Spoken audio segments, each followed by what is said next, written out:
We are continuing to press the Department of Juvenile Services after a rash of crimes involving repeat juvenile offenders. Alexa Ashwell joins us live outside police headquarters now with the questions we're asking and how DJS is responding. Alexa. Yes, Maxine, just last week, Baltimore police confirmed 3 juveniles connected to 13 commercial burglaries across the city. 2 of them had a combined 12 arrests, but only 1 was detained. This prompting new questions for DJS about that case and the overall monitoring of juvenile offenders. The 2 16-year-old males and 14-year-old male facing charges in connection to 13 commercial burglaries, including Hampden Tobacco here in North Baltimore, prompting new questions for the Department of Juvenile Services. Baltimore police revealing despite a combined 12 prior arrests between one 16-year-old and the 14-year-old, only 1 juvenile was detained. The other 2 juveniles released on electronic monitoring.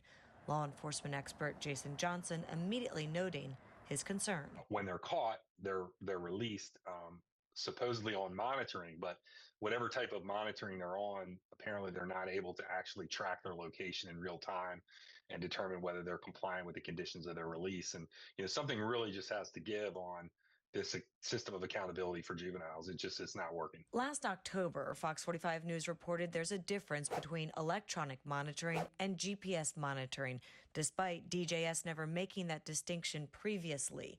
GPS monitoring provides someone's specific location, while electronic monitoring allows for geofencing, a local defense attorney explaining. The first of which would just be like you carry your cell phone around. We can know your whereabouts. We know your location by hitting off different phone towers. The second way, community detention electronic monitoring, is really just being able to draw what I would call geofences. And these 2 things can be utilized differently to restrict the freedom of that juvenile. Back then, DJS reported statewide there are 105 juveniles on electronic monitoring and 118 juveniles on GPS monitoring. Today, we asked again, how many juveniles are on electronic monitoring and GPS monitoring statewide and in Baltimore City?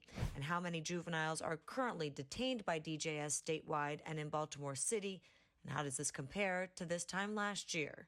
And when it comes to juveniles reoffending, we asked what percentage of youth on electronic monitoring and GPS monitoring finished their monitoring without any further incident, and what percentage of youth on electronic monitoring and GPS monitoring later re-entered the DJS system.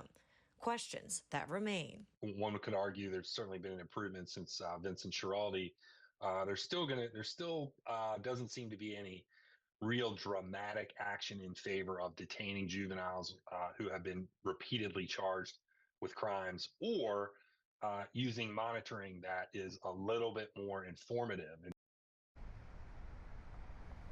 A DJS spokesperson responded saying that data would take some time to collect, and they're working on it. Reporting live downtown, Alexa Ashwell, Fox 45 News. Hi, I'm Maxine Stryker. Thanks for watching. Don't forget to like this video and subscribe to our channel, and check out Fox Baltimore on social media to find more stories like this.